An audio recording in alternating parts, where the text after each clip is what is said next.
नमस्कार, बहुत स्वागत है आप सभी का प्राइम न्यूज पर। मैं हूं राजीव रघुनंदन। वक्त प्राइम एजेंडा का है। नागरिकता संशोधन कानून को लेकर बीते दिनों राजधानी दिल्ली में भड़की हिंसा अब शांत है। हिंसा प्रभावित इलाकों में अब राहत कार्य चल रहा है और दोबारा जीवन को पटरी पर लाने की कोशिशें जारी हैं। इस सब के बीच कांग्रेस पार्टी के नेताओं का एक प्रतिनिधिमंडल दिल्ली के हिंसा प्रभावित इलाकों के दौरे पर था। कांग्रेस के नेता राहुल गांधी भी इस प्रतिनिधिमंडल का हिस्सा हैं। राहुल गांधी कांग्रेस नेताओं के साथ नॉर्थ ईस्ट दिल्ली के उत्तर पूर्वी दिल्ली के ब्रिजपुरी इलाके में पहुंचे। यहां उन्होंने उस स्कूल का दौरा किया जो हिंसा के दौरान आगजनी का शिकार हुआ था। स्कूल से बाहर आकर राहुल गांधी ने मीडिया से बात की और बोले कि ये स्कूल है, ये हिंदुस्तान का भविष्य है जिसे नफरत और हिंसा ने जलाया है। इससे किसी का फायदा नहीं हुआ है। हिंसा और नफरत तरक्की के दुश्मन हैं। उन्होंने कहा कि हिंदुस्तान को बांटा और जलाया जा रहा है, इससे भारत माता को कोई फायदा नहीं है। ऐसे में सवाल उठता है कि राहुल गांधी के दौरे से सियासत गरमाएगी या फिर दिल्ली की जो हिंसा की आग है वो शांत हो जाएगी। और जो राहुल गांधी कहने की कोशिश कर रहे थे या जो कह रहे थे कि इससे किसी का फायदा नहीं होता है, देश की छवि को नुकसान होता है, यह मैसेज लाउड और क्लियर होकर सत्ता तक पहुंचेगा। सवाल यह भी उठता है कि सत्ता के नुमाइंदे अब तक हिंसाग्रस्त इलाकों में दौरे के लिए क्यों नहीं पहुंचे हैं? क्या अब दंगे और हिंसा में भी तेरा और मेरा हो गया है? उन्होंने अभी तक हिंसाग्रस्त इलाके का दौरा क्यों नहीं किया है? आपको बता दें कि इस हिंसा में 46 लोगों की मौत हुई है जो आधिकारिक आंकड़ा है, और 200 से ज्यादा लोग जख्मी हुए हैं। करोड़ों का नुकसान संपत्ति का हुआ है। गाड़ियां जलाई गई हैं, मोहल्लों में आग लगाई गई है, दुकानें जलाई गई हैं। तस्वीरें पिछले 4-5-6 दिनों से आप सबने देखी होंगी। हम इस पर चर्चा शुरू करें कि राहुल गांधी जो बात कह रहे थे उसका कोई असर होगा या नहीं होगा। सत्ताधारी पार्टी लगातार ये कह रही है कि कांग्रेस पार्टी के भ्रम और डर की वजह से, कांग्रेस पार्टी की साजिश की वजह से, कांग्रेस पार्टी के बड़े नेताओं के भड़काऊ भाषणों की वजह से यह हिंसा हुई। आज वही पार्टी और उसके नेता हिंसाग्रस्त इलाकों में गए या जा रहे हैं, लेकिन सत्ताधारी पार्टी का कोई भी नेता इन हिंसाग्रस्त इलाकों में जो देश की राजधानी दिल्ली के इलाके हैं वहां मरहम लगाने के लिए नहीं जा रहे। ये क्या इशारा है, इस पर हम बात करें। इससे पहले राहुल गांधी की प्रतिक्रिया सुनिए जो उन्होंने मीडिया से बातचीत करते हुए दी। उसके बाद हम परिचय कराएं आपका मेहमानों से और डिबेट को आगे बढ़ाएं। सुनिए। ये जो स्कूल है ये हिंदुस्तान का भविष्य है और यहाँ पे नफरत और हिंसा ने इसे खत्म किया है, जलाया है। इससे किसी का फायदा नहीं हुआ है। हिंसा और नफरत तरक्की के दुश्मन है और ये जो हो रहा है, हिंदुस्तान को जो बांटा जा रहा है, जलाया जा रहा है, इससे हिंदुस्तान की भारत माता का कोई फायदा नहीं है। यहाँ मैं इसलिए आया हूँ, सबको मिलकर प्यार से यहाँ काम करना पड़ेगा। हिंदुस्तान को जोड़कर ही आगे ले जाया जाए। देखिए, जब हिंदुस्तान में हिंसा होती है, जब कैपिटल में हिंसा होती है, तो हिंदुस्तान का जो दुनिया में जो रेप्यूटेशन है उस पर चोट पहुंचती है। जो हिंदुस्तान की स्ट्रेंथ थी, जो हमारी स्ट्रेंथ थी, भाईचारा, एकता, प्यार, उसको यहाँ जलाया गया है, नष्ट किया गया है। और इस प्रकार की राजनीति से सिर्फ स्कूल का नुकसान नहीं होता है, हिंदुस्तान और भारत माता को नुकसान होता है।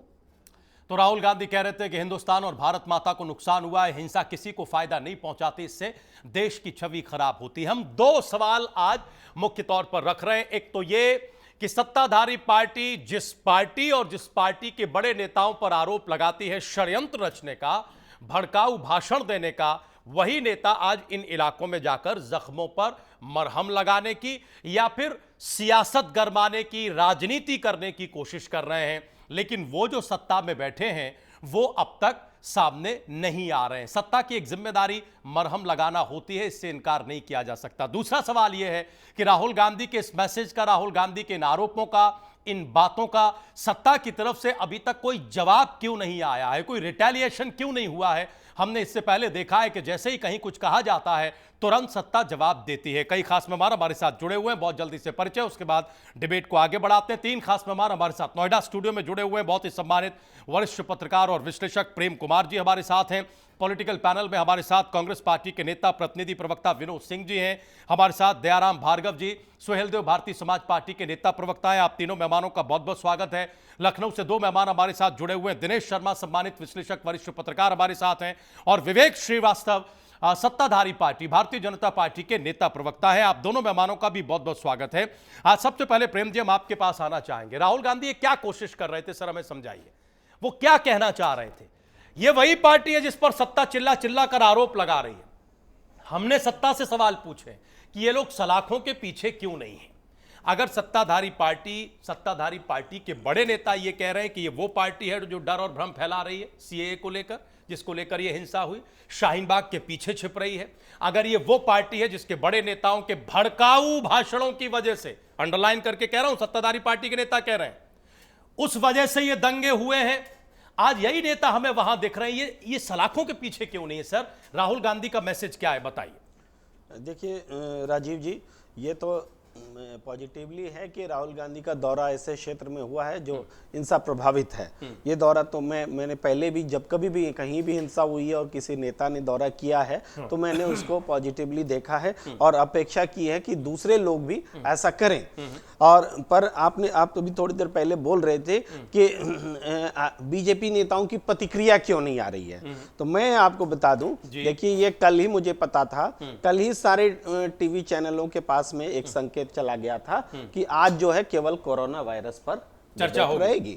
तो कोरोना वायरस पर आप देख लीजिएगा, पलट लीजिएगा, या तो मध्य प्रदेश चर्चा में है क्योंकि उसमें कांग्रेस को सेंटर कर करके उनको करना है, और या तो फिर कोरोना वायरस है क्योंकि जैसे दिल्ली दंगा पर बात होती है तो किसी न किसी तरीके से, चाहे वो जितना आरोप लगाएं, गृह मंत्री की नाकामी पर बात आ जाती है, गृह मंत्री के इस्तीफे की बात आ जाती है, तो इन चीजों से डाइवर्ट करने का ये हो चुका है। और आप कह रहे हैं कि ये रणनीति है, तो राहुल गांधी, कांग्रेस की भी जहां जिम्मेदारी आए चर्चा ही गायब कर दो, कांग्रेस की भी ये रणनीति ही समझिए कि वो आज ये दौरा करें ताकि दिल्ली दंगे पर बात हो, दिल्ली दंगे पर बात हो, इसका मैं भी समर्थन करता हूं। दिल्ली दंगे की जांच हो और बड़े स्तर पर जांच हो। मैं एक उदाहरण रखता हूं, वो 5 लोग जिनको की पुलिस राष्ट्रगान गवा रहे थे और जिनको मारा गया था, जिसमें वो लड़का फैजान जो मारा गया, जिसके बारे में बात आई, देखिए फैजान की माँ जो कहती है, वो कहती कि 24 तारीख को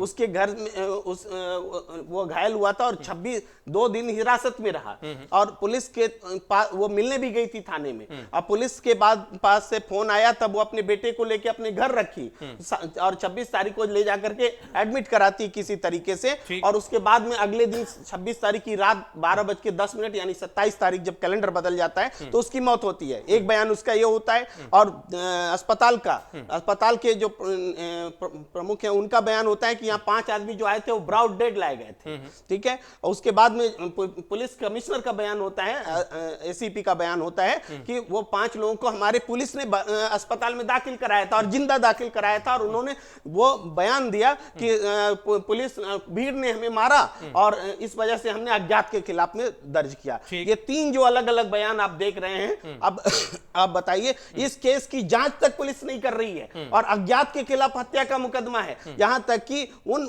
लोगों को जिन्होंने राष्ट्रगान गवाए हैं उसके खिलाफ विभागीय कार्रवाई की। आपकी बात सही है, आप बताइए, पर हम सवाल करेंगे, पूछेंगे, सब सही, लेकिन आज कांग्रेस पार्टी के पूर्व अध्यक्ष हिंसा प्रभावित इलाकों में थे। हमें आपसे पूछना यह है सर कि कांग्रेस पार्टी के नेता जो भाषण दे रहे थे, जो बात कह रहे थे, अभी आपने सुनी, प्राइम न्यूज के दर्शकों ने सुनी, जो ज्ञान दे रहे थे वो किसे दे रहे थे? सत्ताधारी पार्टी का आरोप तो इन्हीं नेताओं पर है, इन्हीं पूर्व अध्यक्ष पर है, कांग्रेस पार्टी के इन्हीं मौजूदा अध्यक्ष पर है। ये बताइए ना सर, वो किसे कह रहे थे कि साहब छवि अच्छी नहीं होती है? वो किसे कह रहे थे कि किसी का फायदा नहीं होता है, हिंसा सबको नुकसान पहुंचाती है? इन पर तो आरोप ये है कि साहब इन्हीं के उकसाने पर तो ये सब हुआ है। निश्चित रूप से आप जो कह रहे हैं, अगर राहुल गांधी उन सारे सवालों का कैटेगरिकली एक एक करके जवाब देते कि हम पर ये आरोप लगे हैं और सच्चाई ये है, जो भी उनका पक्ष है वो अगर रखते तो कांग्रेस का ज्यादा भला होता। इसके बजाय उन्होंने एक बीच का रास्ता अपनाया। ये हिंसा प्रभावित इलाकों में वो गए, वो उनका कर्तव्य निभाया, लेकिन उससे मैसेज देने की जो पॉलिटिकल कोशिश होनी चाहिए, मुझे लगता है कि पॉलिटिकल मैसेज देने में वो कमतर रहे हैं। उनको मैसेज देना चाहिए कि दंगा कांग्रेस की वजह से नहीं हुआ, ये मैसेज देना चाहिए। विवेक श्रीवास्तव जी और दिनेश जी को जोड़ें। इससे पहले हम जल्दी से विनोद जी को ले आते हैं। विनोद जी, किसे कह रहे हैं कांग्रेस पार्टी के पूर्व अध्यक्ष, जबकि सीधा आरोप है सत्ता का, और एक नहीं हजारों मंचों से यह आरोप है, ऊपर से लेकर नीचे तक सत्ताधारी पार्टी का हर नेता यही कह रहा है कि साहब सोनिया गांधी, राहुल गांधी, प्रियंका गांधी के भड़काऊ भाषणों की वजह से ये हुआ है, इतने सारे लोग मारे गए। देखिए राजीव जी, दिल्ली जो जली, दिल्ली में जो हिंसा हुई, जो लाशों की राजनीति हुई, ये इसके जिम्मेदार कानून व्यवस्था का अगर फेल्योर आप मानते हैं, नाकामी, तो इसकी जिम्मेदारी सरकार की है कि नहीं, गृह मंत्री की है कि नहीं, दिल्ली पुलिस की है कि नहीं। राजनीतिक आरोप प्रत्यारोप अंत नहीं होगा। तो उनकी जब जब मौके पड़े कांग्रेस पार्टी और उनके नेताओं ने इनकी जिम्मेदारी सुनिश्चित करने का काम किया। आज राहुल जी गंभीर नेता हैं, दूरदर्शी नेता हैं, समझदार नेता, आज वो गए थे इस भाव से, और कितनी सरलता से, कितनी सच्चाई से ये राहुल जी एक कांग्रेस के नेता के रूप में मैं सुन रहा था, ये देश के आम जन का सेंटीमेंट को उन्होंने व्याख्यान करने का काम किया है। जो राजनीति से इतर जो हमारा बहुसंख्यक समाजवाद है, समाज के लोग हैं, भारतवासी हैं, उन सब की भाषा है। उन्होंने कोई राजनीतिक बयानबाजी नहीं की। आप ये जब झूठ की राजनीति हो रही है, हिंसा की राजनीति, गोली मारने की बात संवैधानिक पदों पर बैठे हुए नेता कह रहे हैं, तो एक इतने बड़े कद का नेता इतनी जिम्मेदारी से, इतनी सरलता से, सौम्यता से जनता के हित की बात करता है, देश में रक्षा सुरक्षा शांति का माहौल हो, इसकी अपील करने के लिए जाता है। और इससे अगर कुछ सीखना चाहते हैं भारतीय जनता पार्टी के नेतागण, गृह मंत्री और दिल्ली पुलिस, जो भी अगर उनको नैतिक बल बनता है, दबाव बनता है, तो दिल्ली के कानून व्यवस्था की हालात इस अपील की क्या जरूरत थी, आप बताइए ना, क्या जरूरत थी इस अपील की? सत्ताधारी पार्टी ये कह रही है कि शाहीन बाग और सीएए के पीछे छिपकर कांग्रेस पार्टी अपनी सियासत को जिंदा करना चाहती है। न आप लोग सीएए का विरोध करते, न आपका हाथ शाहीन बाग के पीछे होता, न ये स्थिति यहां तक आती। 46 जानें चली गई आधिकारिक आंकड़ों के मुताबिक, और 46 जानों को जाने के बाद अब आप अपील की भूमिका में इसका क्या लाभ हुआ, बताइए। यही तो हम जानना चाह रहे हैं, वो किसे कह रहे थे राजीव कि हिंसा किसी का फायदा नहीं करती।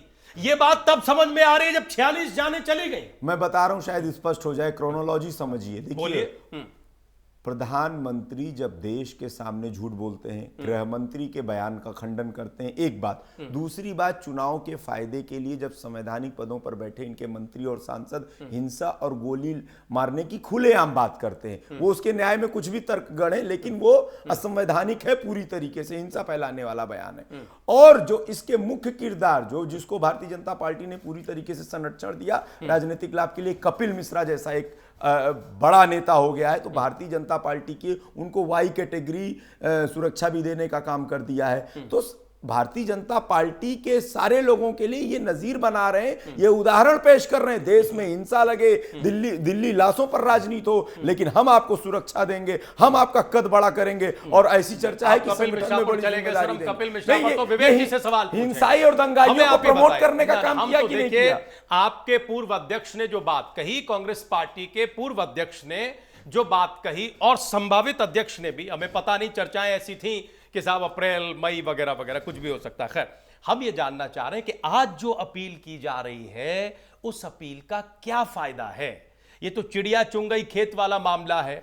सत्ताधारी पार्टी ये कह रही थी कि आपकी साजिश है, आज भी वो यही कह रही है। अभी हम विवेक जी के पास जाएंगे, देखिएगा हमसे कोई अलग राय उनकी नहीं होगी, अगर होगी तो वो अभी बताएंगे। वो अपनी नाकामी कैसे आप बताइए ना, उसको स्वीकार नहीं करेंगे। आप सीए के पीछे ना आते, सीए का विरोध न करते, इतना उन्मादी माहौल न बनता, ये दिल्ली हिंसा से बच जाती, इस अपील को करने की जरूरत नहीं पड़ती। हम आपसे ये पूछ रहे हैं, इसका उत्तर दीजिए ना। क्या अपील करके भी सियासी रोटी सेकने की बात हो रही है? पहले जख्म होने दिए और अब मरहम लगाने की कोशिश हो रही है, बताइए।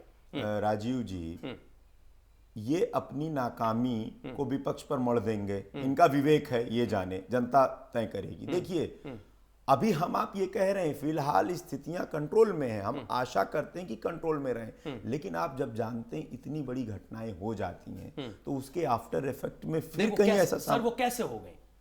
सरकार कांग्रेस की पार्टी नाकामी ने की वजह से सीएए का विरोध इस हद तक किया, रामलीला मैदान से इस हद तक लोगों को भड़काया, सत्ता का आरोप है, सत्ताधारी पार्टी का आरोप है, इस हद तक भड़काया कि लोग एक उन्माद में आ गए, शाहीन बाग इतना लंबा चला और फिर जो हुआ वो पूरी दुनिया ने देखा, हम सब ने देखा। इसका जवाब दीजिए ना। राजीव, जो सीए को लेके मामला कोर्ट में लंबित है, हाँ। सरकार संवाद के महत्व को समझती, सरकार की जिम्मेदारी थी नहीं कि वहां आंदोलनरत लोगों को समझाने का प्रयास करती। सरकार ने क्या कहा था, 8 तारीख को हट जाएगा, करंट लगाने का काम करेगा, तो सरकार ने प्रायोजित किया। ये हटाने में जो उनकी मंशा और संवाद में दोनों नहीं दिखी, जो वही दोनों आप लोगों की पार्टी वही दोनों तरीके थे। और रही बात, जहां पर कोई कंफ्यूजन होगा, जहां पर जन सरोकार के मुद्दे होंगे, संशय होगा, हम जाएंगे, ये तो चिल्ला चिल्ला के कह रहे हैं कोई नागरिकता नहीं जा रही, कोई नागरिकता नहीं जा रही, देने वाला कानून है, लेने वाला नहीं। क्या वहां पर कोई भी ऐसा आपको नारा या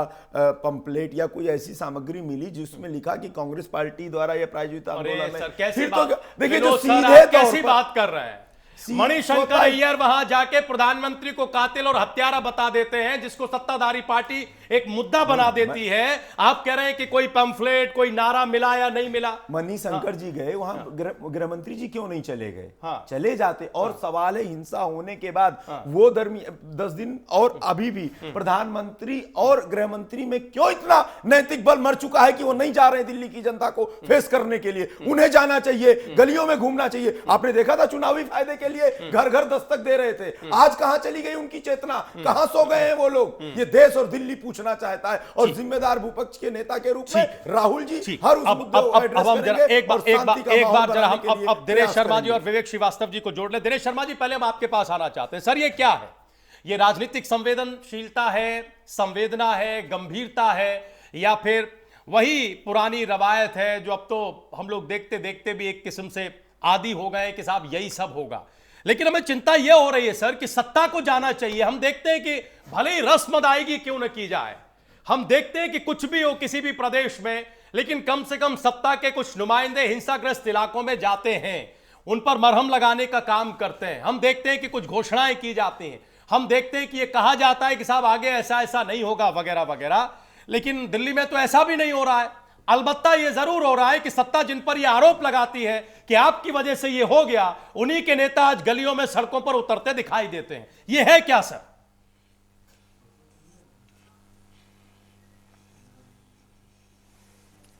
राजीव जी, दिल्ली की जो स्थिति है, खास तौर से दिल्ली की स्थिति, ये सभी जान चुके हैं और अच्छी तरह जान चुके हैं कि इसके पीछे कौन लोग हैं, किन्होंने इस उन्माद को पूरी की पूरी हवा दी। चाहे वो, मैं किसी राजनीतिक दल का नाम नहीं लूंगा, लेकिन अभी हमारे जो मित्र हैं प्रेम जी, उन्होंने बहुत अच्छी बात कही। वो कांग्रेस की प्रशंसा करते करते वो ये भी कह गए साथ में कि जो राहुल गांधी जी को एक आउटपुट देना चाहिए था, वो उसको देने में विफल रहे हैं। देखिए, पहली बात तो राहुल जी को कभी सीरियसली लिया ही नहीं जाना चाहिए। जिस व्यक्ति ने अपने प्रधानमंत्री मनमोहन सिंह के कैबिनेट नोट को सरेआम फाड़ा हो, संविधान की धज्जियां उड़ा दी हो, आप उसे सीरियस लेंगे? एक खबर आई थी पिछले दिनों जी कि जो योजना आयोग के अध्यक्ष उपाध्यक्ष हुआ करते थे अहलूवालिया जी, उन्होंने ये कहा था कि इस घटना से कुपित होकर प्रधानमंत्री जी तुरंत इस्तीफा देना चाहते थे, और उन्होंने जब हमसे राय ली तो मैंने उनको तुरंत रोका कि कृपया आप ऐसा नहीं करिएगा, क्योंकि देश में एक अस्थिरता का वातावरण पैदा हो जाएगा। ये तो राहुल जी के बयान की पराकाष्ठा थी। ऐसे ही एक बयान, मैं ये नहीं कह रहा कि बयान अकेले यही दे रहे हैं, बयान कांग्रेस के बीजेपी के लोग भी देते रहे हैं, बहुत खराब बयान देते रहे हैं, मैं उनका समर्थन नहीं करूंगा। लेकिन शुरुआत तो माननीय सोनिया गांधी जी ने की थी, मौत के सौदागर, विरोधी पूरा मौका मिलेगा, पूरा जवाब दीजिएगा, खत्म हो जाए। ऐसा लगता कि बोली दिनेश जी, बोली ऐसा लपका कि कांग्रेस का कोई भी बंदा उसके लिए आज भी शर्मिंदा होना चाहिए। आज प्रधानमंत्री और गृह मंत्री के लिए जिस प्रकार की भाषा का इस्तेमाल किया जाता है, जैसे हमारे भाई विनोद जी भी कर रहे हैं, प्रधानमंत्री, वो मोदी, वो अमित शाह, आखिर आपने क्या समझ लिया? क्या कोई पार्षद है? क्या वो प्रधान है? अरे प्रधान का भी सम्मान होना चाहिए। हमारे देश में लोकतंत्र है, हम उसका सम्मान, हमें उसका सम्मान करना चाहिए। परंतु राहुल गांधी जिस प्रकार की भाषा का इस्तेमाल करते हैं, या उनके लोग जिस प्रकार की भाषा का इस्तेमाल करते हैं, उस भाषा को समर्थन नहीं किया जा सकता। ये आज जो दिल्ली में गए, इन्होंने वहां पर दिल्ली को शांत करने का प्रयास नहीं किया, ये वहां पर और आग लगाने के लिए गए थे। और मैं समझता हूं कि जहां तक दिल्ली सरकार का या भारतीय जनता पार्टी नेतृत्व और केंद्रीय सरकार का सवाल है जी, इसकी रणनीति क्या होगी, ये शायद मीडिया में बैठकर दिनेश शर्मा तय नहीं कर सकता। ठीक बात है, ये उनको सोचना है, उनकी सफलता विफलता है उसके पीछे। वो जाएंगे तो अच्छी बात, वो नहीं जाए तो उनके ऊपर राहुल गांधी और हवा देने गए थे। आपने ये बड़ा आरोप लगाया इससे पहले कि विवेक जी और हम दिनेश जी को जोड़े, प्रेम सर को दोबारा लाएं। जवाब दीजिए, हम आपको मौका दे रहे हैं, जवाब दीजिए। दिनेश जी, आपकी वरिष्ठता का सम्मान करते हुए मैं राजीव जी से आग्रह करूंगा, अगर आपने नहीं सुना हो, राहुल जी का बयान सुना दें, और एक शब्द भी उसमें आपत्तिजनक हो तो आप, मैं चुनौती देता हूं, आप कहिए। देखिए, आपको कागज का टुकड़ा 7-8 साल पहले का याद आता है, लेकिन दिल्ली के लाशों पर राजनीति की जिम्मेदारी आपने नहीं तय कर पाए। आप किस दबाव में हैं, आप किस प्रभाव में हैं? आप लोकतंत्र के चौथे स्तंभ के सजग प्रहरी के लिए जिससे भी सवाल हो जाए उसको करिए, उसको बिल्कुल सुनिश्चित करिए, तभी देश सशक्त होगा, लोकतंत्र की मूल भावना मजबूत रहेगी। आप जैसे विद्वान अनुभवी लोग अगर भटकाने में कहीं ना कहीं सरकार के दबाव में या प्रभाव में साथ तो गलत होगा। आप नहीं, जिम्मेदारी तय करिए। एक शब्द राजीव जी, आज के बयान पर चर्चा हो रही है, एक शब्द में कहता हूं, ये चुनौती देता हूं कि केजरीवाल पसंद करते हैं, उन्होंने कुछ कहा ही नहीं उनके वक्तव्य में, अपने वक्तव्य में क्या कहा। और जब दिल्ली जली, लाशें बिछी, तो उसकी चिंता नहीं जाहिर करेंगे, बिल्कुल उसकी चिंता जाहिर करेंगे कांग्रेस के कुछ अवसरवादी नेताओं को छोड़कर। ठीक है, अच्छा दिनेश सर, विनोद जी थमी, आप जरा एक बार, हम आ रहे हैं, बिल्कुल आएंगे सर, आएंगे। एक बार हम जरा विवेक जी को ले आए, फिर तुरंत आपके पास भार्गव साहब आ रहे हैं। विवेक श्रीवास्तव जी, देखिए, जो हमारे जहन में सवाल है, हमने 2-3 दिन पहले भी पूछा था, लेकिन हम फिर पूछना चाहते हैं। और हम ये बात इसलिए पूछना चाहते हैं क्योंकि ये बात सत्ताधारी पार्टी ही हमें बता रही है, आरोप लगा रही है। सत्ताधारी पार्टी ये भी कहती है कि हमारे पास साक्ष्य मौजूद है, तमाम वीडियो फुटेज वगैरह वगैरह वगैरह। हमें ही बताइए कि जिस व्यक्ति को जेल में होना चाहिए था, वो हिंसा प्रभावित इलाकों का दौरा क्यों कर रहा है? और क्या ये आपकी सरकार की नाकामी नहीं है? अगर आपकी पार्टी, जो सत्ताधारी पार्टी है, वो ये मानती है, इस बात में बिलीव करती है कि इन्हीं लोगों ने ये हिंसा भड़काई है, इनके भड़काऊ भाषण इसके पीछे जिम्मेदार हैं, तो फिर ये लोग दौरा करने कैसे पहुंच जाते हैं? आप लोगों ने इनके खिलाफ कोई एफआईआर अब तक दर्ज क्यों नहीं की है? विवेक जी बताइए।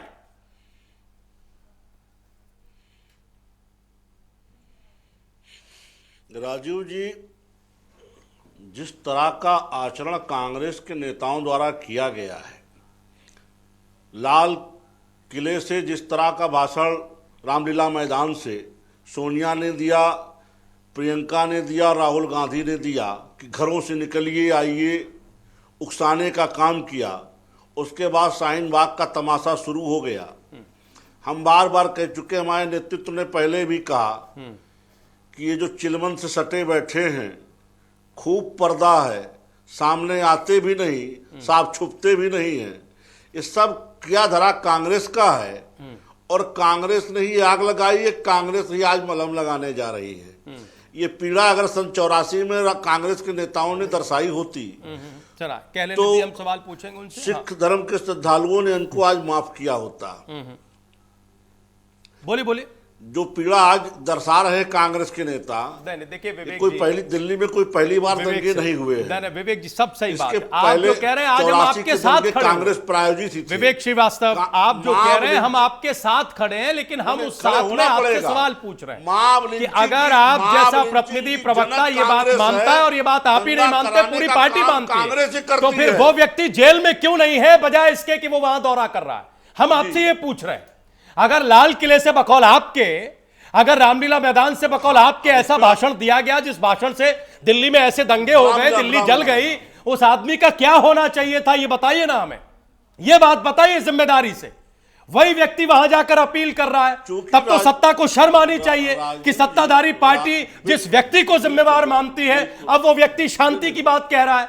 ये आपका फेल्योर है या नहीं है, हम ये जानना चाह रहे हैं, ये बताइए दर्शकों को। राजू जी, इसमें शासन सत्ता का कोई फ्लोर नहीं है, क्योंकि उस जिस समय ये लोगों के बयान उकसाने वाले आए उस समय चुनाव आचार संहिता दिल्ली में लगी हुई थी और शाहीन बाग प्रकरण का सुप्रीम कोर्ट ने संज्ञान भी ले रखा है।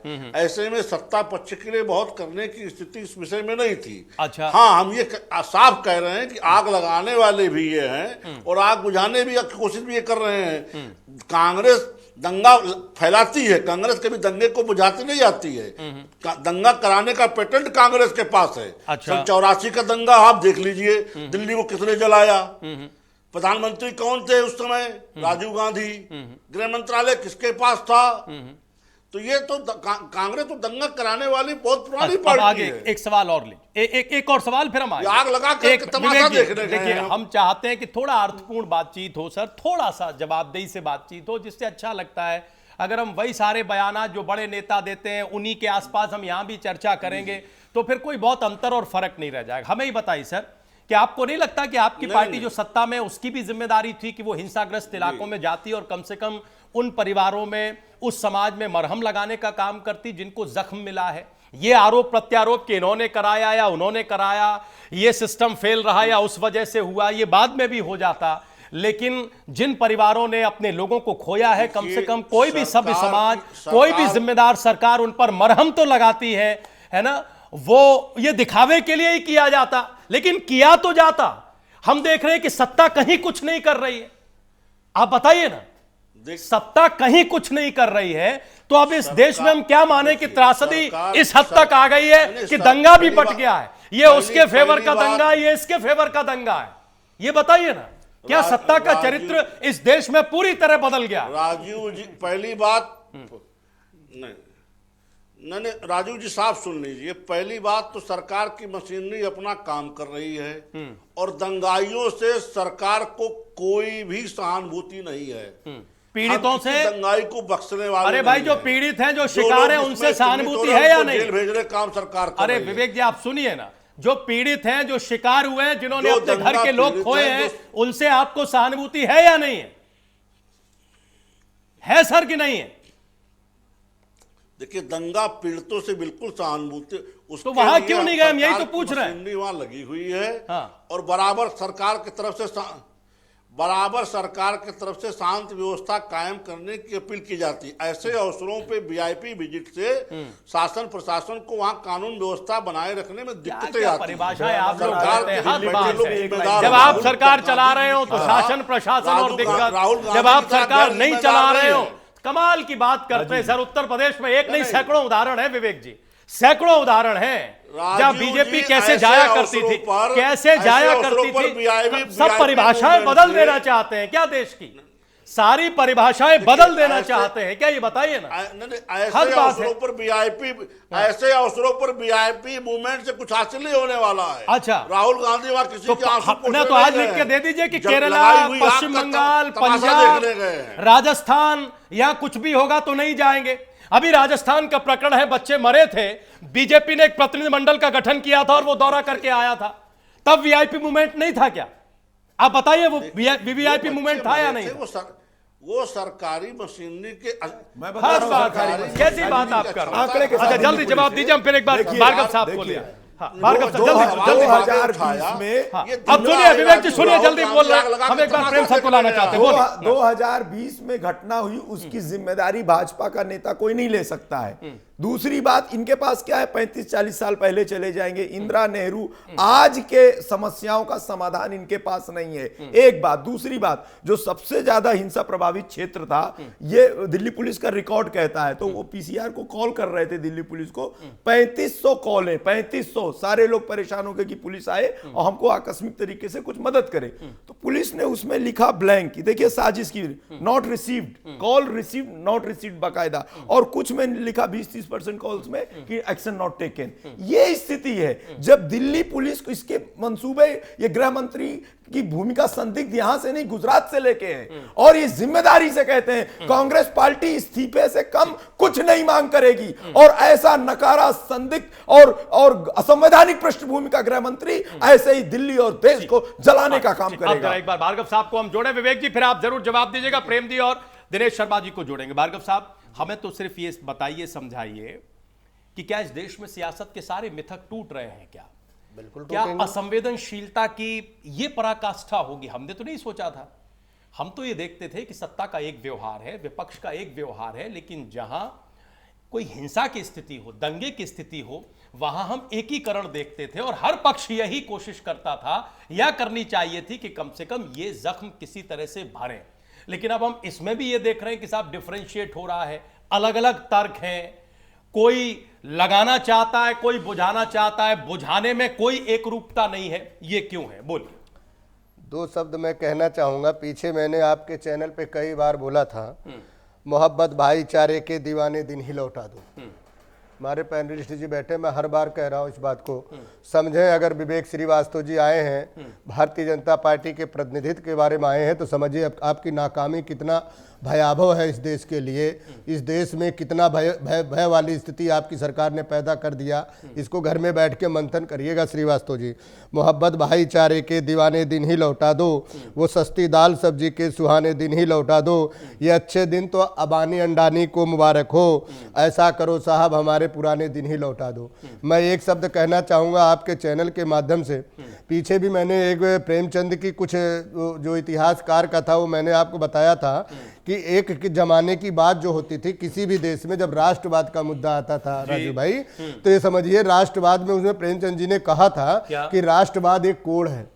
जिस देश में भी राष्ट्रवाद या धर्मवाद का उन्माद आता है उस देश की संस्कृति गर्त में जाने का काम करती है राजू भाई। और भारतीय जनता पार्टी का एक शब्द में बहुत अच्छी बात है, भारतीय जनता पार्टी बगुला पार्टी है। आज बगुला भगत की बात इसलिए कर रहा हूं, जिस तरह बगुला तालाब में बैठ करके भक्ति करता है कि मैं मछली नहीं खाऊंगा, मैं मछली नहीं खाऊंगा। क्या ये साबित हो सकता है कि बगुला बगैर मछली खाए रह सकता है? भारतीय जनता पार्टी की यही नीति रही है शुरू से। मैं कह रहा हूं, हम यही जब चैनल पे शाहीन बाग की बात कर रहे थे राजू भाई, मैं बार बार ये इशारा कर रहा था कि इनकी नाकामियां, इनका थोथलापन, इनकी कमजोरियां कहीं दिल्ली में इस तरह के कृत्य ना हो जाए, हिंदू मुसलमान ना हो जाए। तो भारतीय जनता पार्टी ने यह कराने का काम पूरा किया और नाकामी इनकी देखिए।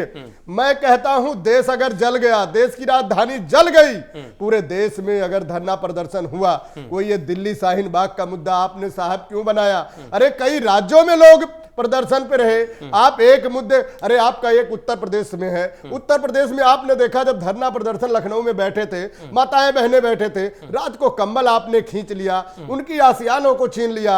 वहां के योगी महाराज क्या कहते हैं कि मजनू तो अंदर बैठा है और इन लैलाओं को बाहर कर दिया। एक योगी महाराज को ऐसा शोभा नहीं देता है। त्रुटियां तो इतनी सारी हैं। और उसके बाद देखिए दिल्ली के दंगे की अगर बात करा जाए, मैं कांग्रेस को भी घेरे में लूंगा, आम आदमी पार्टी को लूंगा। विपक्ष होने के नाते कहीं ना कहीं विपक्ष में अगर हम हैं तो हमारी भी कमियां हैं। वजह यह है जिस मानवता की बात सारी पार्टियां देश की करती हैं, मानवता किसी के अंदर नहीं रह गई है, मानवता मर गई है। हर कोई अपनी वोट बैंक की राजनीति राजू भाई कर रहा है। जिसका परिवार खोया है, जिसकी माताएं बहनें, जिन बहनों ने अपना भाई खोया है, जिस औरत ने अपना सिंदूर खोया है, जिस मां ने अपना गोद सूनी किया है, उसके यहां जाकर के कम से कम इनके प्रतिनिधि जाकर कम से कम उनका मरहम तो लगाने का काम करते हैं। देश के प्रधानमंत्री 56 इंच वाले, और देश के प्रधानमंत्री जब पूर्व में गुजरात के मुख्यमंत्री हुआ करते थे तो 2014 से पहले जब ये विपक्ष में थे केंद्र में, इससे भी भयावह इनकी स्थिति थी। अगर कहो तो मैं वीडियो निकाल के देख लूं, आप लोग सरकार में जब 2014 से पहले केंद्र में नहीं थे साहब, तो समझिए कांग्रेस को कैसे कैसे लेकर के आप बैठते थे। आप 12-13 की रामलीला मैदान का धरना प्रदर्शन देख लीजिए, बाबा रामदेव का देख लीजिए, अन्ना हजारे को देख लीजिए। साहब ये बताइए अन्ना हजारे की जो इतनी बड़ी रैली कौन मैनेज किया था? इससे कोई छुपा नहीं है। रही बात जो देश की अर्थव्यवस्था की है, इन्होंने अपनी नाकामी शाहीन बाग में छुपाने की कोशिश करी राजू भाई। जब जनता ने यह देखा कि अब मुझे रोटी रोजगार शिक्षा की बात करनी है, तो ये सीए, मैं कह रहा हूं CEE को अगर आप ध्यान से पढ़िए तो इसमें ना हिंदू मुसलमान न सिख न ईसाई, सबको परेशानी है राजू भाई। ये लोग गोलमोल इन्होंने जो CAA को चेंजेस करके लाए हैं, मैंने उसको पढ़ा देखा, कमियां इतना इन्होंने कर दिया है। ये हमको बताएं CA का जो प्रारूप मांगा जा रहा है किस प्रारूप पे रुकेंगे? ना तो ये बैंक अकाउंट पे रुक रहे हैं, ना तो पासपोर्ट पे रुक रहे हैं, ना राशन कार्ड पे रुक रहे हैं, ना पहचान पत्र पे रुक रहे हैं साहब। और जो जमीन जो यहाँ का बासिंदा है, मालिक है, गांव गरीब का, जिसके गांव में अगर आग लग जाता है तो राजू भाई वो अपना जीवन बचा करके बाहर जाता है, कागज नहीं देखता, उसकी जमीन की कागज जल गया, ठीक, ये उसको भी नहीं मान रहे। अच्छा ठीक, आप बताइए। हम आपकी बात पर जवाब लेंगे। आपने बहुत सारी चीजें एक साथ मिला दी हैं, हमें लगता है आप NPR का जिक्र कर रहे हैं, उसमें इस तरह के प्रारूप जो मैंने देखा उसको मैं बता रहा राजू भाई। इतना भयावह स्थिति से इन्होंने देश में पैदा कर दिया है। मैंने अपने उम्र में कांग्रेस की शासन बेशक रही हो, लेकिन इतना, और मजे की बात 1984 की दंगे की बार बार भारतीय जनता पार्टी आज जिक्र कर रही है। साहब ये बताइए, उस दिन मैं समर्थन उस चीज का नहीं करता, लेकिन उस दिन देश के प्रधानमंत्री की हत्या हुई थी, तब ये उन्मादी लोग थे। मुझे ये बताइए आज कौन से देश के प्रधानमंत्री की हत्या हुई जो इतने जाने दिल्ली में गई है? इसका जवाब भारतीय जनता पार्टी को देना पड़ेगा, नहीं इस देश की 135 करोड़ जनता इनको सबक सिखाएगी। ये प्रायोजित हिंसा है भारतीय जनता पार्टी की। और राजू जी समर्थन कर रहे हैं, दिल्ली आप ये चुनाव कहते हैं हारने के समर्थन बाद कर मैं रहे समर्थन नहीं हैं कि करता। तब हत्या हुई थी इसलिए मैं दंगा राजू हुआ। जी की बातों अरे को मैं बता वो भी गलत था और ये भी गलत, मैं वही कह रहा हूं, वो भी गलत था, ये भी कंडेमेबल गलत था है। और ये भी कंडेमेबल है। ये उसमें भी लोग मारे गए थे, बेगुनाह मारे गए थे, यह भी मारे गए। गलत, कांग्रेस की एक गलती का जस्टिफिकेशन दूसरी गलती नहीं। एक दिनेश सर, विवेक जी आएंगे, एक बार विवेक श्रीवास्तव आएंगे, एक बार प्रेम जी को जोड़ने दें, हम आएंगे। विनोद जी हारने के विनोद बाद जी इन्होंने आएंगे दिल्ली सर, की जनता से बदला लेने डगमग का नहीं काम करते, किया। हम एकदम डगमग नहीं करते, एक एक करके चलते हैं। आज हम इस दौरे पर बात कर रहे हैं जो पीड़ितों के जख्मों को भरने के लिए कहा जा रहा है, ऐसा कि किया गया या राजनीतिक दल करते हैं। प्रेम सर, हम ये समझना चाहते हैं इस बदलते भारत में, तो एक मिनट विवेक जी प्लीज, अब सवाल लेने दीजिए सर, पूरा मौका मिलेगा, जरूर बोलिएगा। एक मिनट भार्गव साहब थमिए, अरे थमिए तो सर, थमिए, अरे भाई थमिए विवेक, थमिए, रुकिए विवेक जी आ रहे। प्रेम सर, हम ये जानना चाहते हैं कि क्या इस नए भारत में ये नए किस्म की असंवेदनशीलता है? क्या वो एक पर्दा जो रहता था राजनीति में, राजनीतिक आरोप प्रत्यारोपों के बीच में? हमने तो उत्तर प्रदेश में बहुत सारे ऐसे तजुर्बे किए हैं जहां हर राजनीतिक दल, जिसमें सत्ताधारी दल भी शामिल होता था, वो जख्मों को भरने की, मरहम लगाने की कोशिश करता था। हम ये देख रहे हैं कि अब कोई चिंता ही नहीं है। क्यों है ऐसा? क्या किसी का राष्ट्रवाद एक ऐसा राष्ट्रवाद हो सकता है जिसमें देश की जनता ही, देश के बेगुनाह ही मारे जाएं और सब अपने अपने हिसाब से राष्ट्रवाद की दुहाई देते जाएं? क्या यही राष्ट्रवाद की परिभाषा है? क्या इसी राष्ट्रवाद को पोषित करना चाहती है सत्ताधारी पार्टी? ये बताइए ना साहब। देखिए राजीव जी, हमें यह नहीं भूलना चाहिए कि ये जो दंगा दिल्ली में हुआ, उस दिन ट्रंप दिल्ली में मौजूद थे। सही है। वो डोनाल्ड ट्रंप जिन्होंने जो भाषण दिया इधर से अहमदाबाद से मोटेरा स्टेडियम में, वहां उन्होंने रेडिकल इस्लाम की बात की, उन्होंने इस्लामिक आतंकवाद की बात की। वो टर्म ऑफिशियल हम लोग इस्तेमाल नहीं करते, हम लोग सिर्फ आतंकवाद बोलते हैं जी। और वो उन्होंने जो बात कही, उसके बाद नरेंद्र उस धरती वहां से होती है क्या? आप रुक जाइए विवेक जी, सुन लीजिए, पूरा मौका जवाब दीजिएगा, लेकिन सुनेंगे तभी तो जवाब दे पाएंगे। उन्होंने जो पाकिस्तान की जो को मित्र बताया, अगर मिस्टर ट्रंप बोल सकता तो आपको बोलने में शर्म क्यों आती है? ओहो, अरे मेरे अपने तर्क है, मैं बोलूंगा, अपनी तरीके से रख सकता है विवेक जी, कोई किसी पर वो नहीं है। ठीक है, ट्रंप ने बोल दिया, वो नहीं बोलना चाहते, या जो ये बोलना चाहते हो सकता है ट्रंप ना बोलना चाहे, उनको क्यों मिला रहे? बोलिए। देखिए डोनाल्ड ट्रंप ने पाकिस्तान को मित्र बताया, आप देखें कि तालिबान के साथ में समझौता हो गया। उनका नेशन फर्स्ट जो है वो अलग तरीके से रेडिकल इस्लाम को देखता है, और हमारा जो नेशन फर्स्ट है उससे वो टैली नहीं करता है। वो हमारी धरती से आके पाकिस्तान को मित्र बताते हैं, हम पाकिस्तान को अपने लिए जो टेररिज्म है उसका सेंटर बताते हैं। ये कॉन्फ्लिक्ट दोनों देशों में था, फिर भी एक कॉमन पॉइंट था, मुस्लिम विरोध इंडिविजुअली दोनों ने अपनाया है, चाहे हमारे देश के प्रधानमंत्री हो चाहे ट्रंप हो। और जो दिल्ली का दंगा हुआ है, ये अमेरिकी राष्ट्रपति को अपीज करने के लिए हुआ है। पूरा देश खामोश रहा, पूरी सरकार थप रही, 3 दिन तक दंगाइयों को खुली छूट दे दी गई, जो करना हो चाहो। इसलिए दोष जो है, और उसके अलावा उसके बाद दोष जो है आप दूसरों को पर थोप देने का एक पैटर्न चल पड़ा है। गलती भी कीजिए और दोष जो है दूसरों पर थोप दीजिए। तो बीजेपी यही कर रही है क्या? वही कर रही है। आप बताइए, सोनिया गांधी, राहुल गांधी जिन्होंने जब बयान दिए, चुनाव के दौरान बयान दिए, कोई हिंसा हुई थी क्या? इन्होंने, किसी ने चर्चा भी नहीं की थी कि इन्होंने गलत बयान दिया है। आज दंगे के बाद में ये लोग इसलिए बयान को याद कर रहे हैं क्योंकि कपिल मिश्रा का बचाव करना है इनको। क्योंकि जब बात आएगी कि कपिल मिश्रा ने उत्तेजक बयान दिया तो ये 4 लिस्ट और लेके मौजूद रखेंगे और उस समय सम्यक दृष्टि, न्यायपूर्ण दृष्टि दिखलाएंगे और विपक्ष को जेल में भेजने का काम करेंगे। इसके लिए इन्होंने आधार तैयार किया है। सच ये है कि ये दंगा जो है राष्ट्रीय नहीं अंतरराष्ट्रीय साजिश है। हमारी सरकार इसमें शामिल है, वो बच नहीं सकती इस दंगे से। अरे कई बातें, इसकी प्रेम सर आप कई बातें कह रहे हैं। हम दिनेश और विवेक जी के पास जाएंगे, विनोद जी आएंगे, लेकिन हमें एक बार बता दीजिए, आप ये कह रहे हैं कि एक तो ये जो सरकार या सत्ताधारी पार्टी बच रही, वो इसलिए बच रही है कि ये मुस्लिम बहुल इलाके हैं, वहां दंगा हुआ है और इनकी आइडियोलॉजी में मुस्लिम विरोध है, यही कह रहे हैं ना आप?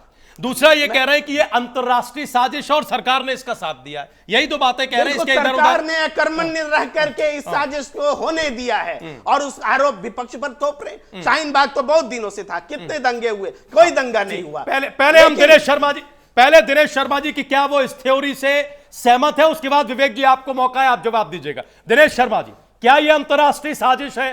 क्या इस साजिश का वो नजरिया है जो प्रेम जी बता रहे हैं? क्या अमेरिकी राष्ट्रपति डोनाल्ड ट्रंप को अपीज करने के लिए ऐसा होने दिया गया कि सरकार 2-3 दिनों तक हाथ बांधे या हाथ पर हाथ धरे बैठी रही? क्या चूंकि मुस्लिम विरोध केंद्र में है इसीलिए मरहम लगाने का काम नहीं हो रहा है? बोलिए दिनेश शर्मा जी। जी राजीव जी, 5 देश, चीन, अगर चीन ने अपने देश पर ध्यान नहीं दिया होता, अपने राष्ट्रवाद पर ध्यान नहीं दिया होता, तो टुकड़े टुकड़े हो गया होता। जो तियाननमेन चौक पर जो कुछ चीन ने किया था वो अपने राष्ट्रवाद को बचाने के लिए किया था, यद्यपि मैं उसका समर्थन नहीं करता। नंबर 2, रशिया टुकड़े टुकड़े हो गया था, अंततः राष्ट्रवाद ने ही उस रशिया को बचाया जो आज फिर से सत्ता के अंदर और विश्व समुदाय के अंदर ताकत के साथ खड़ा है। अमेरिकन राष्ट्रवाद के सामने किसी को बोलना पसंद नहीं करता है। इजराइल के सामने अगर आप राष्ट्रवाद की आलोचना करें तो मुंह की खानी पड़ेगी, आपको बाहर धकेल दिया जाएगा। और आज जापान अगर कुछ है भाजपा कब से राष्ट्रवाद की ठेकेदार हो गई? ये तो फर्जी लोग हैं, ये तो गोडसे के हिंसक लोग हैं। सुनते हैं फिर जवाब दीजिएगा। राष्ट्रवाद से अरे विनोद जी सुनते हैं हिंसा कराना सुनते हैं। अरे भाई उनकी बात पूरी होने दीजिए, फिर पूरा मौका है, जवाब दीजिएगा। बोलिए दिनेश जी, बोलिए। ये जो राष्ट्रवाद पर हमला कर रहे हैं, ये उस शब्द का अपमान कर रहे हैं। मेरी दृष्टि में ये राष्ट्रवाद का अपमान है। आप जो है अपने या मैं अपने अच्छे बुरे तर्कों को सामने रखकर और अपनी बात को मनवा कर अब ये नहीं कह सकता कि ये बुरा है या अच्छा है। अभी हमारे दयाराम भार्गव जी बोल रहे थे, भार्गव जी जो दिल्ली के अंदर हुआ है, ये पीला दुपट्टा जो आप पहने बैठे हैं, जरा इसको पहनकर निकलते उस समय, तब आपको पता चलता कि राष्ट्रवाद क्या होता है। अभी आप यहाँ बैठ के बोल रहे हैं, शर्मा जी सुनिए, अरे भाई ये डर की राजनीति करना छोड़ दीजिए। हमको राष्ट्रवाद किसे कहते हैं राजू भाई? राष्ट्रवाद का परिभाषा उन्हें कह तो लेने दीजिए, उन्हें कह लेने दीजिए, फिर देखिए वो कहेंगे, फिर आप और विनोद जी बोलेंगे। अभी वो प्रेम जी की बात का जवाब दे रहे हैं, अभी वो प्रेम जी की बात। दिनेश जी खत्म करिए, बोलिए, आप कंप्लीट करिए। हमें जरा विवेक जी से भी आंसर लेना है। प्रेम जी ने जो कहा है कि ये अंतरराष्ट्रीय साजिश है, ये डोनाल्ड ट्रंप के अपीजमेंट के लिए हुआ है। बोलिए दिनेश जी, बोलिए, पूरा करिए सर, संक्षेप में बोलिए। मैंने पहले बोला है कि जब से भारत के प्रति अमेरिका और इजराइल का झुकाव हुआ है, तब से भारत के अंदर एक समुदाय इसको पसंद करने को तैयार नहीं है। कब से हुआ? यदि आप इस सच्चाई को इनकार करते हैं तो मुझे नहीं कहना कुछ इसके बारे में, लेकिन मैं प्रेम जी की बात से सहमत नहीं हूं। राजीव भाई, मुझे ये बता दे राष्ट्रवाद का परिभाषा क्या होता है? जहां तक मेरी समझ है राष्ट्रवाद की परिभाषा मैं बताता हूं। राष्ट्रवाद की परिभाषा समानता का अधिकार, रोजी रोटी, नौकरी, शिक्षा, दवाई। भाई सुनो भाई, पहले दिनेश शर्मा जी सुनो। आपका राष्ट्रवाद गोडसे होगा, हम उसको नहीं मानते। हम महात्मा गांधी को मानते हैं, हम डॉक्टर बी.आर. अम्बेडकर को मानते हैं, हम भारत का संविधान राष्ट्रवाद मानते हैं, हम गोडसे को नहीं मानते, हम भारतीय जनता पार्टी आरएसएस के कार्यालय को नहीं मानते। राष्ट्रवाद से कहते हैं जहां गरीबों को देश के अंदर जब चुनाव घोषित हुआ, शिक्षा,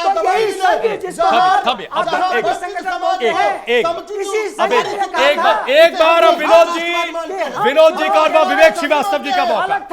देखिए, प्रेम जी ने जो बात कही उसका जवाब देने की जिम्मेदारी विवेक श्रीवास्तव की। विवेक श्रीवास्तव की सर उन्हें दिनेश सर आ रहे इस देश में अगर विरोध भारतीय जनता पार्टी का कोई कर दे तो आतंकवादी हो जाएगा, देशद्रोह हो जाएगा, पाकिस्तान चले जाएंगे। विवेक श्रीवास्तव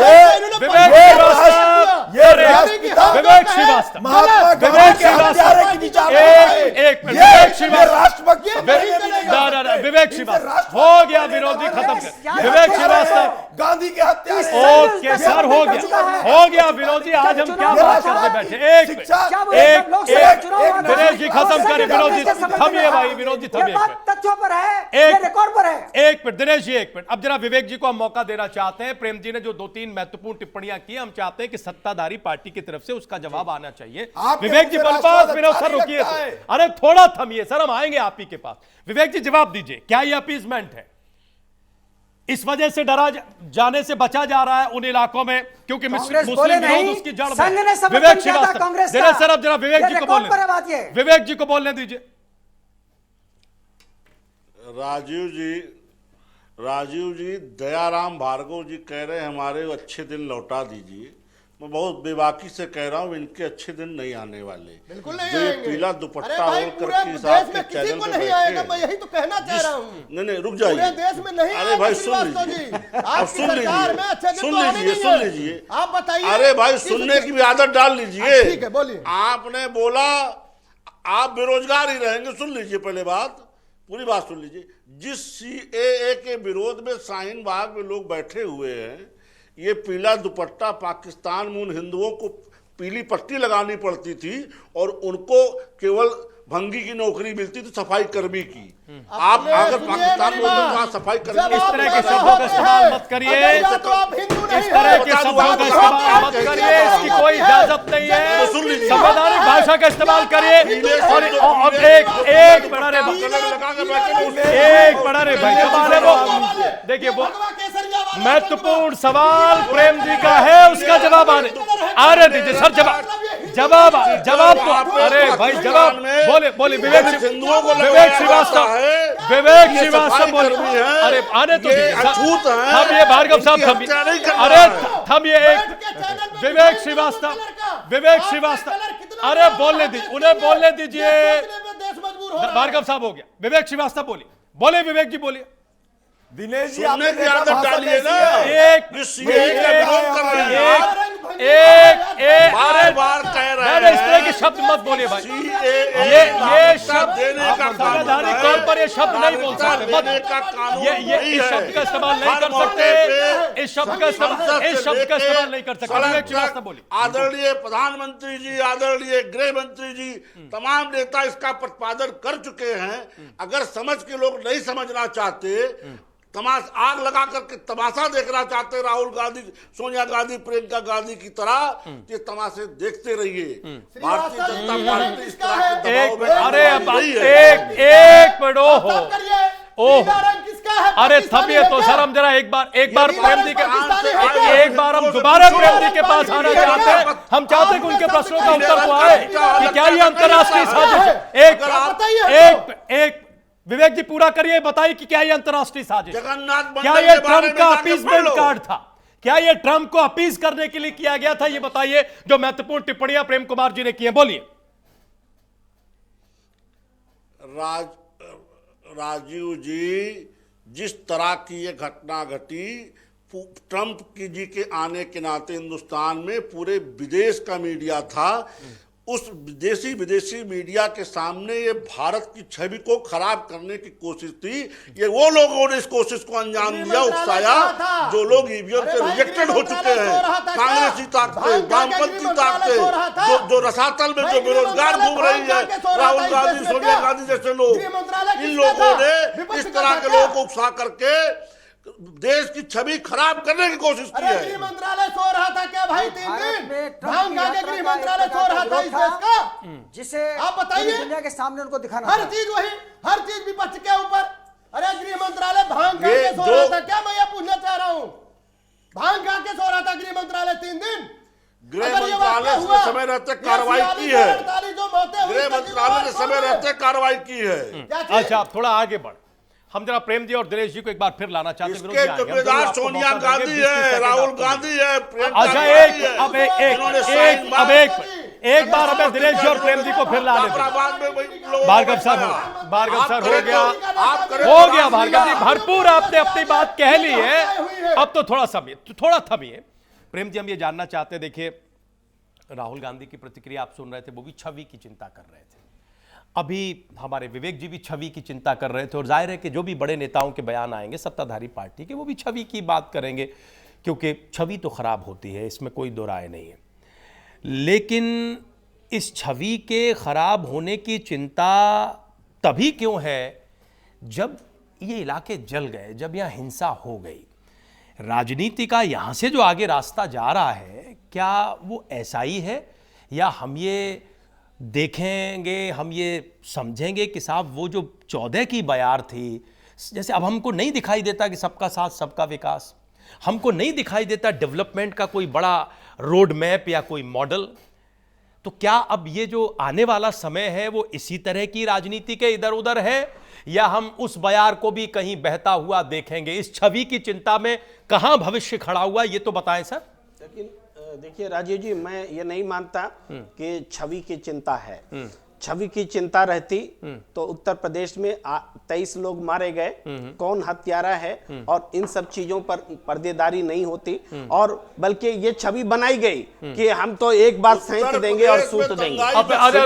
विवेक जी देखिए, विवेक जी हमने आपको भरपूर मौका दिया, आगे भी बोलिएगा, लेकिन अब एक एक को सुन तो लीजिए, दिल्ली दंगे एक एक को सुन लीजिए। दिनेश जी के पास आएंगे, आपके भी पास आएंगे, बोलिए। दिल्ली दंगे में भी ये छवि अपनी छवि को खराब करके, चाहे जो छवि बन जाए, लेकिन यह संदेश देने की कोशिश की गई है कि ऐसे ही जवाब दिया जाएगा, ऐसे ही जवाब दिया जाएगा। यह संदेश समुदाय विशेष को दे दिया गया है। छवि की चिंता सरकार को नहीं है, छवि की चिंता उन लोगों को नहीं है जो लोग दंगे में शामिल हैं। अच्छा, छवि की छद्म चिंता की जा रही है ना, छवि बाकी जो मैसेज देना था वो दे दिया। खुलेआम कह रहे हैं लोग कि ऐसा ही करेंगे, और चैनलों में कह रहे हैं, जिम्मेदार लोग कह रहे हैं। दिनेश शर्मा जी, क्या अब विवेक सर देखिए, दिनेश जी को बोलने दीजिए, वो एक विश्लेषक के नाते सर यहाँ है, आप सबको एक एक बार हम मौका देंगे। दिनेश जी बोलिए, दिनेश जी को बोलने दीजिए, दिनेश जी बोलिए।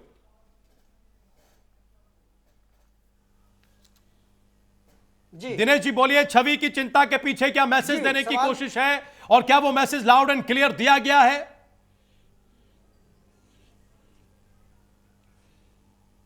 देखिए, जहां तक छवि का प्रश्न है, इसके बारे में विभिन्न मत हो सकते हैं। छवि तो अकेले दिल्ली से नहीं जुड़ी ना देश की, और भी तो देश के अंदर और भी तो हिस्से हैं। क्या बंगाल ने कम छवि बिगाड़ी? क्या कश्मीर में जो कुछ कत्लेआम, 3,500 कश्मीरी पंडितों का कत्लेआम हुआ था, उसने छवि नहीं बिगाड़ी थी? क्या आपके और देश के मुरादाबाद दंगे ने छवि नहीं बिगाड़ी थी? देखिए, ये घटना, इतना बड़ा लोकतांत्रिक देश है, 131 करोड़ की आबादी है इसके देश में, हम मानते हैं कि दुखद से दुखद है ये। हम लोग सामाजिक समरसता के साथ रहने वाले लोग हैं, हम लोग एक दूसरे के खिलाफ जहर उगलने वाले लोग नहीं हैं। कहीं ऐसा दृष्टांत नहीं है जहां इतनी सारी जातियों के लोग एक साथ रहते हों। लेकिन जहां तक हम इस बार को छवि से जोड़ रहे हैं, हम क्यों ना ये बात कहें कि हम भारत सरकार के जो दिल्ली पुलिस, जिसको जो कि कहीं ना कहीं अपरोक्ष रूप से राजनीतिक नियंत्रण में भी रहती है, उसको और इन चीजों को संतुलन बना के ये लोग कुछ ना कुछ कर रहे होंगे।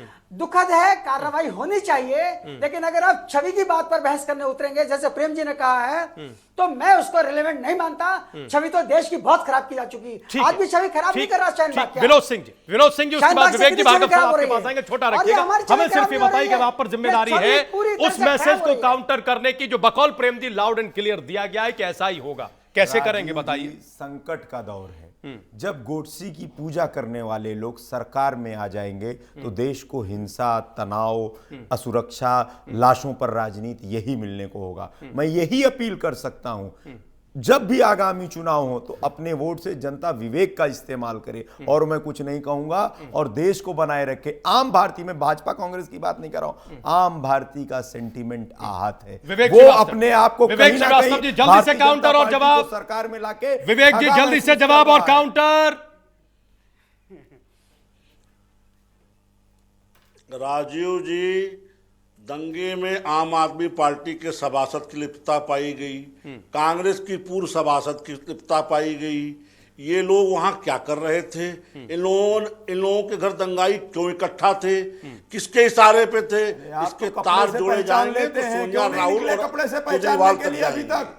दिल्ली और देश पूछ रहा है, आप तो बड़े चतुर सयाने हैं, कपड़े से पहचानने का वादा करते हैं। भार्गव साहब, कहाँ गए भार्गव झूठे साहब बोलिए, खोपड़े जल्दी वाले बोलिए, नारे? अब 20 बंद सेकंड है, करिए आपको जुमले कुछ और कहना है वो झूठी कहिए। राजनीति। विवेक जी देश जो को कहना अपनी चाह रहे हैं कहिए, बोलिए। नफरत का केंद्र बना के रखा विवेक जी है। जो भारत बोलना की चाह रहे हैं, प्रतिष्ठा बोलिए, को समय खत्म खत्म हो रहा है। करने का भार्गव साहब काम बोलिए। किया है। इतिहास में आपकी इस कार्यशैली पर काले अक्षरों से आपका नाम लिखा जाएगा, और आने वाली पीढ़ियां अब आपको हो दाग की हो तरह गया। लोग विवेक जी आगे समय नहीं तो वही बोलना है, बोलिए। तमाशा भार्गव साहब बोलिए, क्या कहना चाह रहे हैं? लाशों पर सरकार राजनीति खूब का भारत के इतिहास थमिए। में आपकी काला धब्बा लगा थमिए। हुआ है। दंगाई बख्शा नहीं जाएगा। एक एक दंगाई को चुन चुन के बोलिए सजा सर, दी 20 सेकंड जाएगी। में बोलिए, 10 सेकंड में जो कुछ कहना चाहते हैं बोलिए। भार्गव साहब बोलिए, समय खत्म हो रहा है। श्रीवास्तव जी, कोई दंगाई बख्शा नहीं जाएगा।